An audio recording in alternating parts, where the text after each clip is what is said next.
Орталық Қазақстанның Швейцариясы атанған табиғаты ғажап, қарқаралы жері ормандарымен де, жан-жануарлармен де, өсімдіктермен де көрікті. Таудың қарқаралы аталуының өз сыры бар.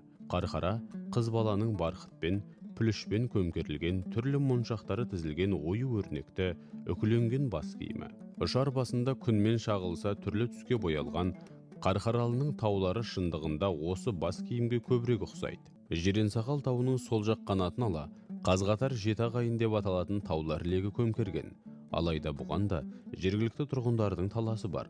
Себебі кешке қарай күн жалқындана батып бара жатқан мезгілде қараған адамға бұл шоқылар легі Қоянды жәрмеңкесіне асыққан жүк түйелген түйелер көшіне көбірек келеді.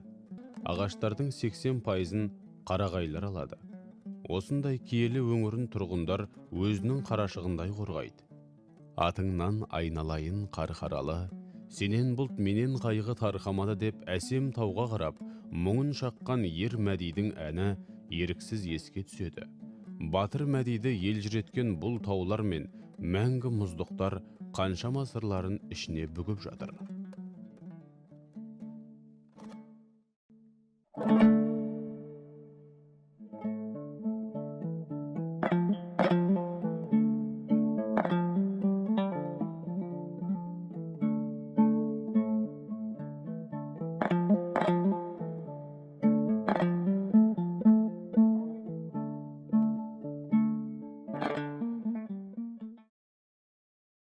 Қарқаралы тауларының жоғарғы жағында теңіз деңгейінен 1200 метр жоғарыда орналасқан Шайтанкөлге келушілер қысы-жазы үзілмейді.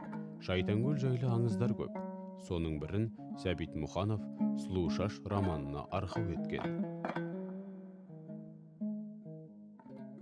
Көл бетін жасыл көк түсті, шымқай шыңылтыр мұз құрсаулаған.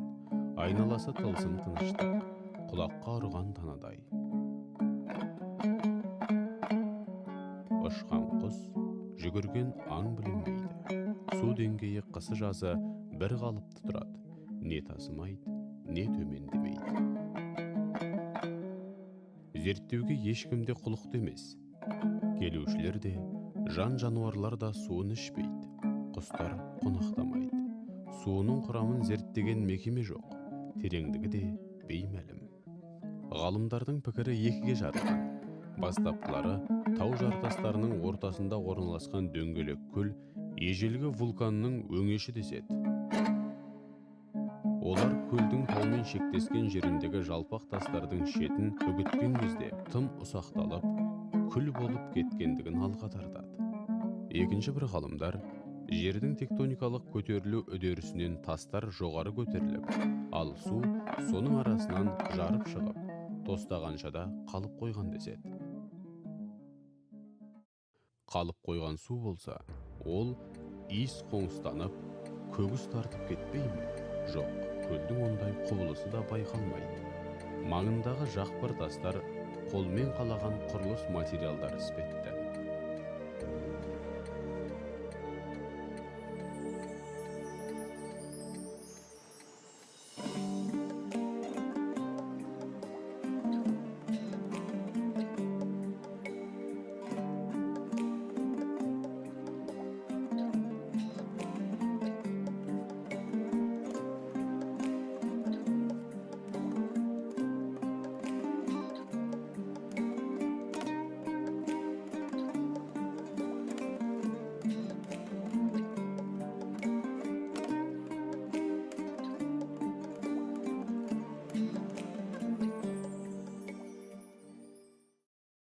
Ірі бұғылар аттан да үлкен. Осындағы бұғылардың көшбасшысы алдыңызда тұр. Камераның алдынан ойқастап, әрі-бері өтеді. Өзінің қожайын екендігін білдіргісі келеді. Мұның салмағы шамамен 300 килограммға дейін баруы мүмкін. Мүйіздеріне жыл өткен сайын бұтақтар қосылып отырады. Сағынатын, көксейтін, үміттенетін, әйтеуір түбінде бір тұяғы ілінетініне сенетін. Қиын қыстау мезеттерде көзін жұмса болды, көкше мұнардың арасынан ақ сеңгір арман тауы, ақ шоқы елес беріп, жүр-жүрмен азғырғандай тым алысқа ауалап шақыратын.